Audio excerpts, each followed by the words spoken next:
নমস্কার, আমি আদিত্য সরকার।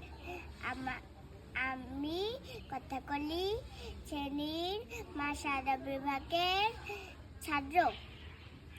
স্বাধীনতা সুখ লিখেছেন রজনীকান্ত সেন। বাবুই পাখিরে ডাকি, বলিছে চড়াই, কুড়ে ঘরে থাকি করো শিল্পের বড়াই। আমি থাকি মহাসুখে অট্টালিকার পরে, তুমি কত কষ্ট পাও রোদ বৃষ্টি ঝড়ে। বাবুই হাসিয়া কহে, শোনেও কি তাই, কষ্ট পাই তবু থাকি নিজেরও বাসায়।